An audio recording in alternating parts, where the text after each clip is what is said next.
Hello, good evening and welcome to TC Network. I am Nscn-im bringing you today's news. Today's top headlines include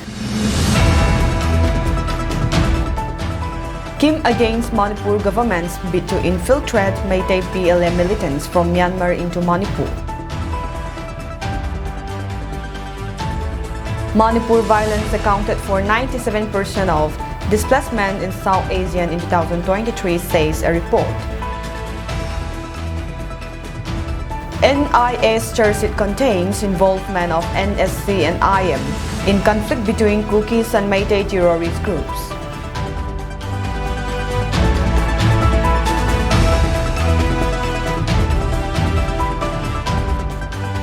News in details. Taking a serious note over the reckless bid to infiltrate the proscribed PLA cadres into Manipur from Myanmar, the Kuki-in Manipur, Kim, the apex body of Kuki tribes, has termed the issue as unacceptable and must be vehemently condemned. It called upon the central government to appropriately address the matter immediately as it heightened national security concerns. The Kuki-in is grievously appealed by the Manipur government's brazen attempt to infiltrate cadres of People's Liberation Army, a Myanmar-based Meitei militant group, to exploit the ongoing ethnic unrest in Manipur, which have heightened national security concerns, says a statement issued by the Kuki apex body on Thursday. Zhang Haolun Haokip, Secretary Information and Publicity, Kim said the Meitei militants, notorious for their ruthless attacks that have claimed the lives of hundreds of Indian Armed Forces personnel, besides engaging in molestation and rape of women, extortion and forceful collection of taxes from civilians, and grave violation of human rights, pose an imminent threat to regional security and stability.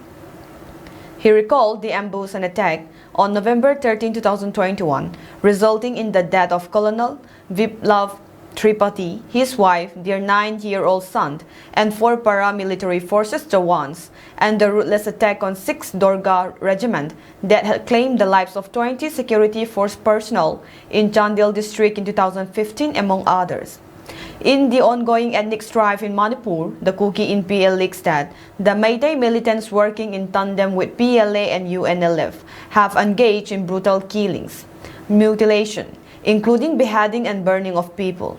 This ill-advised maneuver to infiltrate PLA cadres into Manipur will exacerbate the current law and order situation in the region and endanger the lives of innocent civilians, while also posing a serious threat to the safety and security of the Kuki people amidst the ongoing ethnic persecution by the Manipur state government against the Kukis, Kim said, adding that the Manipur government's misguided priorities favoring the interests of violent extremists was utter disrespect for the lives of soldiers and policemen, laws to bring normalcy in the region. Subsequently, the Kuki-in called on the central government to immediately intervene and end such ill-conceived plan of the N. Biren Singh-led Manipur state government and incompetent security officials in the Manipur government, whose principal aim is to carry out further aggression against the Kuki people. The Kuki apex body also said it was ultimate for the central government to bring about a permanent political solution to safeguard the Kuki people from incessant exploitation and persecution as equal citizens of the country, thereby upholding the integrity of the nation. Meanwhile, after the democratic forces along with KNAB had driven away the junta forces stationed at Militant, around 40 Meitei terrorists joining forces with Myanmar armies were suspected to abscond into India territory yesterday, the 16th of May 2024. The absconding Meitei terrorists that fled into Indian territory were suspected to be PLA groups, and around 40 of them were crossing the border. Reports say that the Indian armies deported the Meitei terror outfits PLA from Saibol, Taringpai and Maringthal villages, where they were taking refuge after fleeing. Reports further say that various groups of Meitei terrorists are still at Myanmar in Taizang and Minta villages, and that these remaining groups are also planning to flee into Indian territory. The democratic forces had recovered many possessions of Meitei terrorists in the camp of junta forces, which they recently captured. The democratic forces inside the junta camp recovered weapons, ammunition, mobile phones, uniforms, and many other items that belong to Meitei terrorists. The mobile phones also contained photos and videos of Meitei terrorists in it. Saibol, Taringpai, and Maringtel are located in Tecnopole district and fall under Machi subdivision and lies in the border of India and Myanmar. The local residents are mainly from the Maring tribe. These two villages lay opposite to Minta and Taizang village in the other side of the border. Indian pillar number 87, 88, and 89 runs along these villages. Conflict and violence triggered 69,000 displacement in South Asia in 2023, with Manipur violence alone accounting for 67,000, according to a report. The report by the Geneva-based Internal Displacement Monitoring Center, IDMC, termed it the highest number of displacements triggered by conflict and violence in India since 2018. As per Press Trust of India, on May 3, 2023, a tribal solidarity march was organized in Manipur's hill districts to protest against the Meitei community's demand for a scheduled tribe ST status. The march led to ethnic clashes between the Meitei and the Kuki communities, ultimately claiming more than 200 lives.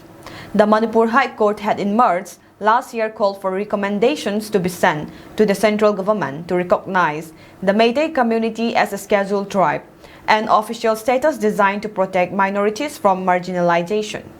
The call was met with resistance from other local scheduled tribes, including the Kukis. Land disputes were also an underlying driver of the tensions. Protests turned violent in Churachandpur district on May 3, and the violence spread to other districts including Imphal East, Imphal West, Bisnupur, Tecnopole, and Kangpokpi, triggering around 67,000 displacement, the report said. More than three-quarters of the movement took place within Manipur, but almost a fifth were to the neighboring state of Mizoram, and smaller numbers to Nagaland and Assam. As the violence escalated, the central government imposed curfews, shut down the internet, and dispatched security forces. It also set up relief camps and established a peace committee for Manipur, chaired by the state governor, but the initiative was hampered by disagreements about its composition.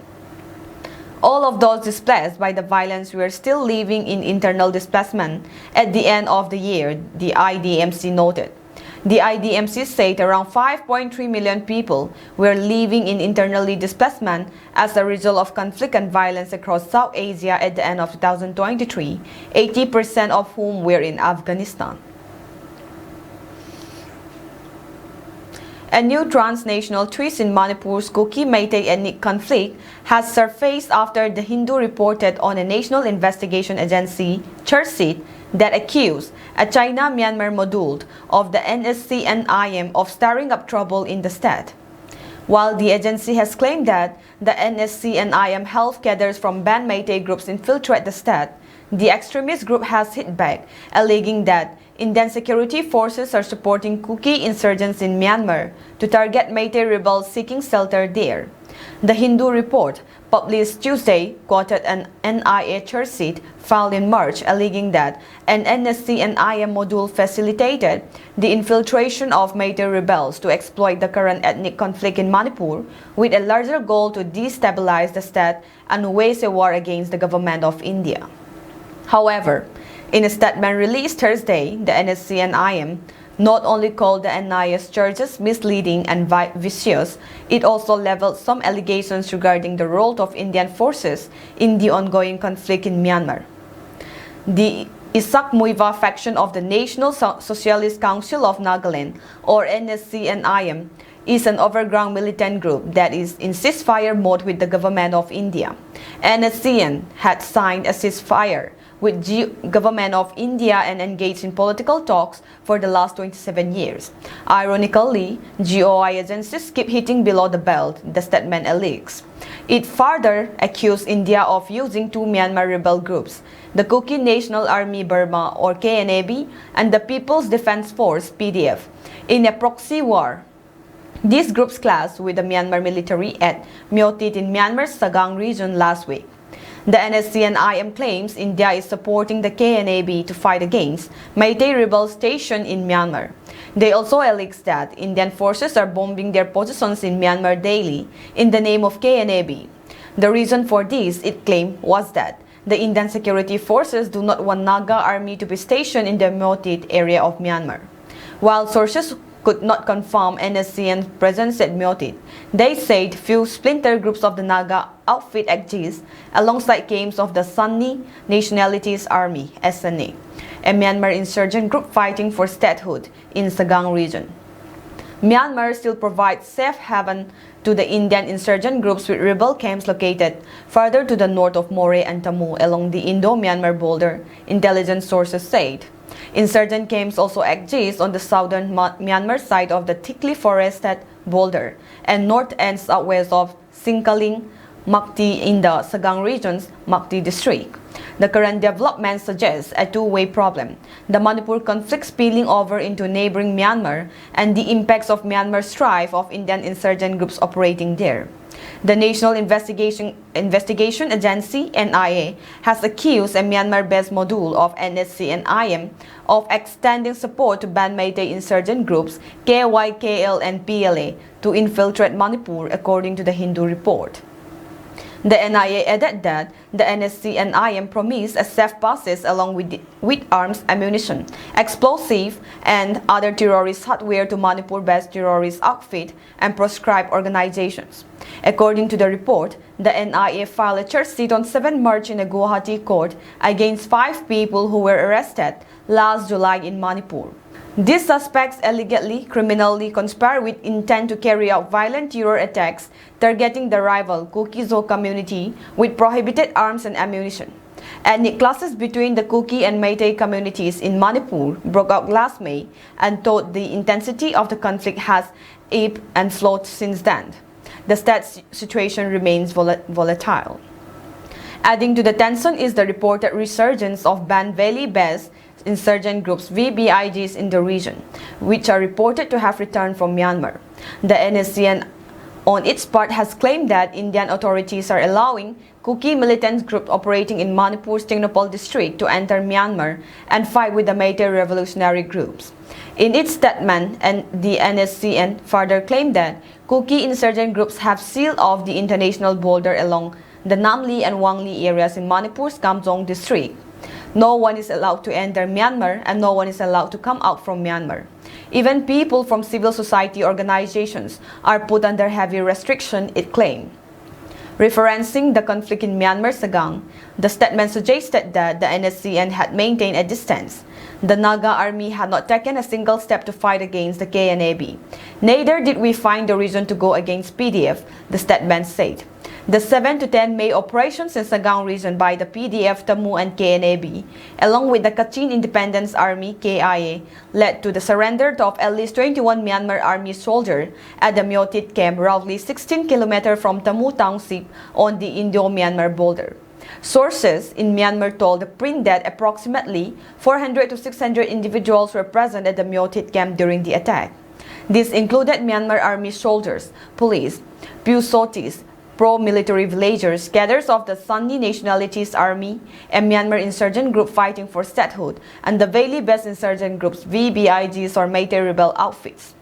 However, it has not been ascertained yet which of the VBIGs were present at the Myotit camp during the attack. Sources add that it could likely be the People's Revolutionary Party of Kangleipak, PRIPAK, the United National Liberation Front UNLF, and the People's Liberation Army PLA. The soldiers surrendered with weapons on 10 May, while the remaining cadres fled to the nearby Manta, Mangsi camp, according to sources in Myanmar. 2 PDF cadres were killed during the attack. The PDF comprised armed groups that emerged across Myanmar's townships and regions in mid-2021, following the coup. They are recognized by the National Unity Government (NUG), a government in exile form in opposition to the military junta. The Myanmar government considers both the NUG and PDFs illegal and terrorist organizations. There are 2 Kuki villages close to the Minta camp, Taizang and Tungzo, nearly 18 km from Tamu Township. Since the attacks, villagers have escaped towards Tamu and areas close to the Indo-Myanmar border in Manipur, sources told the print. On Thursday morning, a KNAB cadre was killed in an attack by the pro-junta forces at Taizang village, about 2 to 3 km from Minta. Sources in the neighboring country said Troops of Myanmar Army were also engaged in the operation, firing mortar bombs from a distance. The Kuki Students' Organization General Headquarters made a public notice that if any students from Manipur University and Dhanamanjuri University still did not receive their certificates or lost it or is burned down due to the ethnic clashes in the state, they are requested to come and meet the KSO in the provided place and time. The students can take forms at KSO General Headquarters Office, Circuit House, Bijang, Lamka during office timing 10 a.m. to 4 p.m. The forms will be distributed starting from 17 May 2024 and last date of submission shall be 25 May 2024, 4 p.m. The documents required for MU Fresh are Form, Class 10 Certificate, Admit Card and Mark Sheet, Class 12 Certificate, Admit Card and Mark Sheet, MU Registration Certificate, Last Exam, BA or MA Admit Card, Last Exam, BA or MA Mark Sheet. Documents required for DMU or MU lost or misplaced are application, police FIR and affidavit, and to release a notice in newspaper regarding the lost document. Documents required for DMU Fresh are Form, Class 10 Certificate, Admit Card and Mark Sheet, Class 12 Certificate, Admit Card and Mark Sheet, and DMU Registration Certificate. It may be further notified that students from Hill districts who want to apply for new admit card and mark sheet for all semesters are requested to take their respective principal's signature too. Students from the Imphal Valley are exempted from taking their principal's signature. The World Kuki Zo Intellectual Council WKZIC General Headquarters in Songpi, Lamka, India, expresses gratitude and indebtedness to the tribal community, Meitei Pangals and certain good Meiteis for their Samaritan services towards the Kuki Zo people during the Kuki Zo genocide in Meitei Kangleipak, Imphal. The Kuki Zo people will always remember the invaluable acts of their neighbors who took humanitarian roles in protecting and saving many lives during the onslaught of Meitei's radicalized militants led by N. Biren Singh and RKLA Simba Sana Zauba. The Kuki Zo people will never forget the genocidal activities of the Meitei militants, including Arambai Tengol, Meitei Lipun, and Ben or surrendered VBIGs, operative within and outside the country. These militants have led to the mass exodus of the Kuki Zo people from the capital of Manipur state. The state government has been providing logistic, manpower, material supports, financial assistance, and thousands of state weapons and equipment to displace and wipe out the ethnic Kuki Zo people. The Council appeals to its community not to give cooperation and coordination in the interest of our common well-being. On this occasion, the Council commemorates the anniversary of communal war against the Kuki Zo people and urges all concerned tribal communities, Meitei Pangal and right-thinking people to be vigilant and careful of the sinister agenda of N. Biren Singh led by the Meitei radicalized section for displacement of minority tribes from their territory with mischievous, narrow, and communal Meitei-centric vested interests. This nefarious, radicalized, directionless, and inhuman Meitei agenda must be defeated at all costs for the sake of our common future. Kuldeep Singh, the security advisor, met with the governor of Manipur, Ms. Anusuya Uike, at Rajbhawan this evening to discuss the prevailing security situation in the state. During the briefing, Singh highlighted the deployment of central forces in the fringe areas to prevent any potential incidents. As per Indian Today Northeast, Singh informed Governor Ukai that some central forces would temporarily withdraw to assist with the upcoming Lok Sabha elections. He assured that these forces would return to post-elections for redeployment.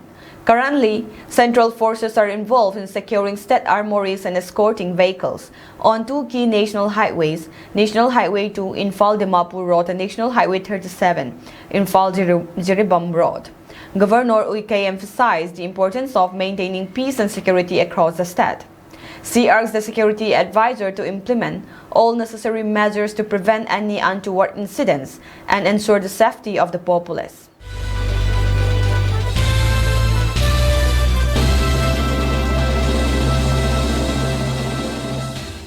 A Delhi-bound Air Indian flight with 180 passengers collided with a truck tractor at the Pune airport runway on Thursday, May 16, news agency ANI reported. There was no injury to the passengers, though the aircraft suffered damage due to the collision. The aircraft, carrying around 180 passengers, suffered damage to its nose and the tire near the landing gear. Despite the collision, all passengers and crew on board are reported to be safe, an airport official told the news agency. The passengers were made to disembark the plane following the mishap. Alternative arrangements were made for the passengers as they remained stranded at the airport. The Directorate General of Civil Aviation (DGCA) has launched an inquiry to determine the cause of the collision, ANI reported. Preliminary reports suggest that the tug truck used for maneuvering the aircraft on the ground struck the plane during the taxiing process. Airport operations continue without significant disruption, although the affected aircraft was taken out of service for detailed inspection and repairs for a brief period and is now ready for operations. Air India said the airline arranged for a full refund and complimentary rescheduling. There was an incident related to one of our aircraft, which was to operate Pune to Delhi at the time of its pushback. The aircraft was held back for checks, all passengers were offloaded safely, and the flight was cancelled. Passengers were eventually refunded their full fares and offered complimentary rescheduling. Those with onward international connections were flown to Delhi by other carriers. An investigation into the incident has already been initiated, the airline said. Hundreds of Indian students in Canada's Prince Edward Island (PEI) region are staging protests and demanding authorities to allow them to remain in the country. They allege, despite graduating, we are being denied work and permits and now face deportation. Now they threaten to go on a hunger strike if demands are not met.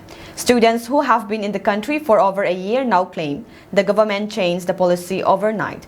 They called us here, now they want us to leave, the protest leader Rupender Singh told the CBC.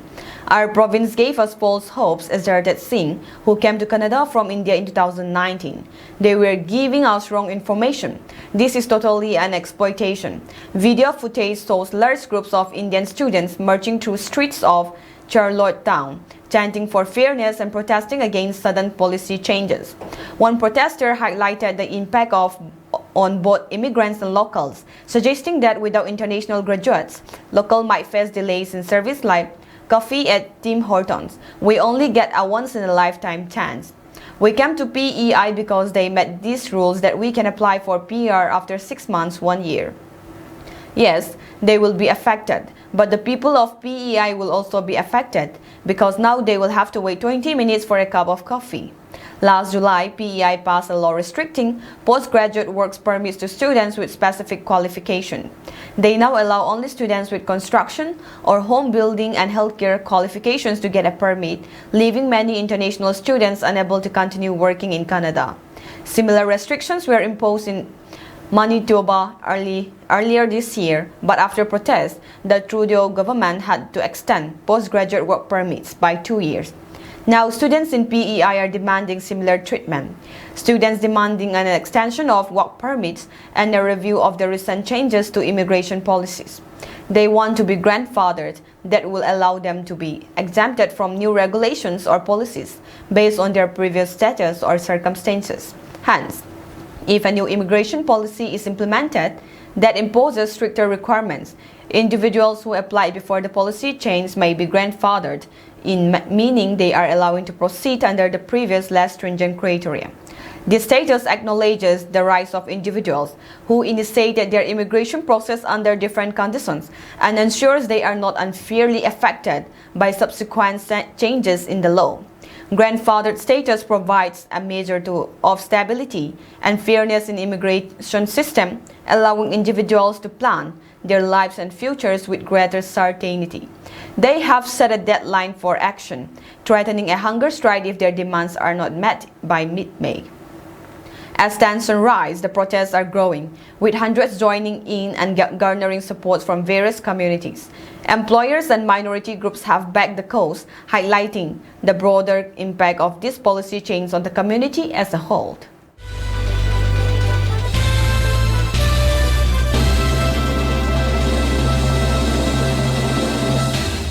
At least 11 worshippers have been killed and dozens others injured after a man attacked a mosque in Nigeria's northern Kano state, police said.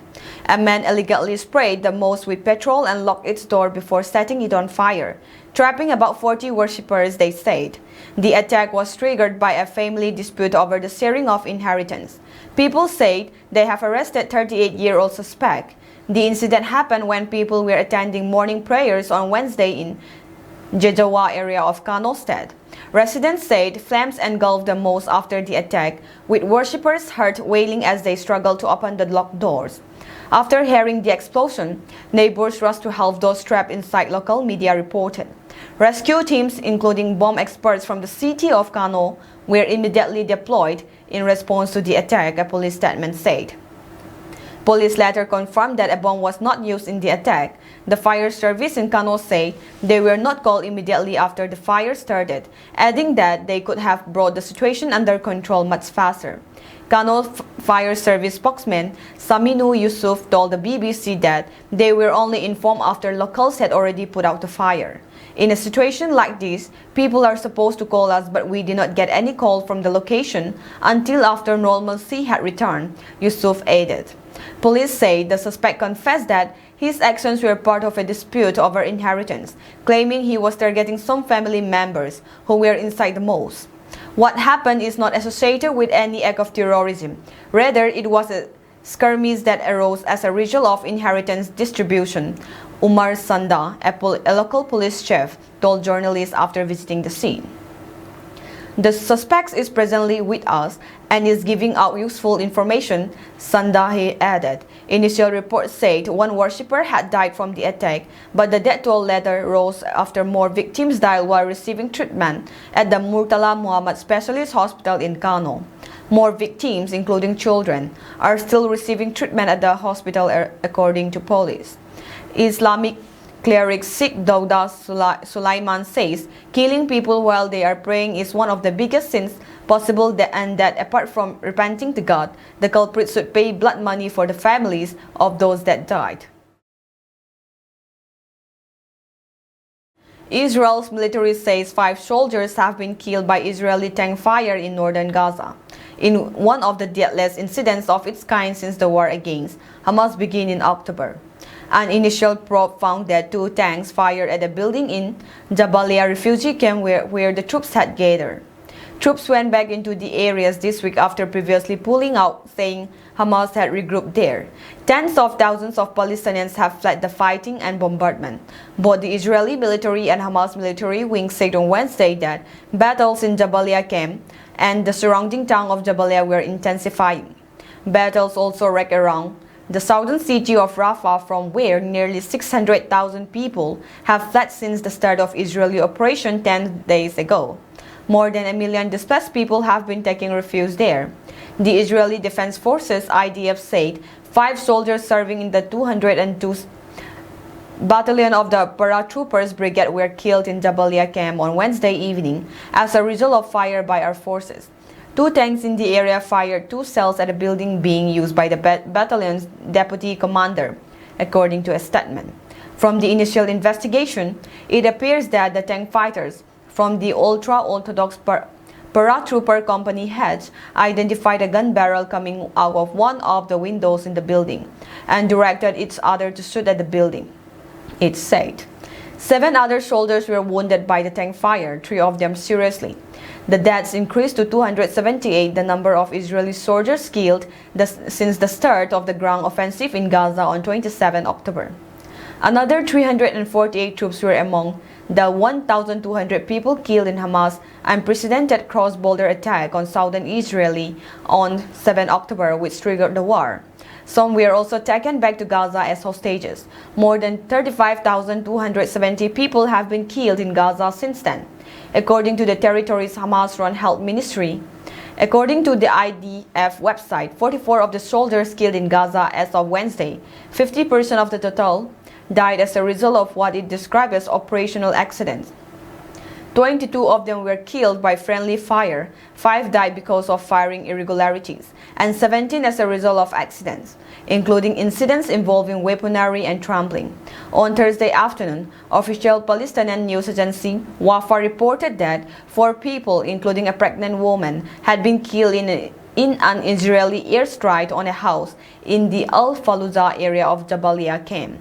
Earlier, it said there had been intense strikes in the Al-Hoza Street area, causing its complete destruction. Hamas military wing claimed on Thursday that it had fired an anti-attack missile at an Israeli troop carrier in the Block 2 area of Jabalia camp and targeted armored bulldozers with explosive devices east of Jabalia town.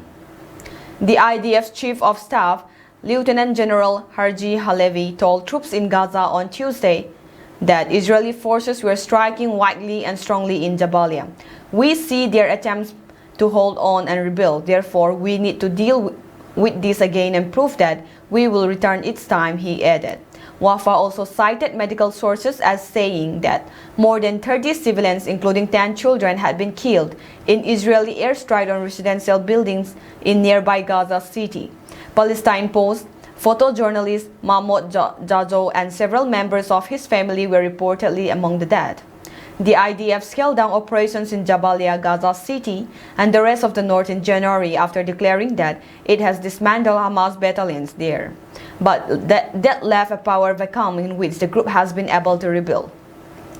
An estimated 300,000 people trapped in the devastated region are also experiencing a full-blown famine due to a lack of aid deliveries, according to the head of the World Food Programme. The U.S. announced on Thursday that it had managed to anchor a floating pier in Gaza as part of efforts to boost levels of humanitarian assistance.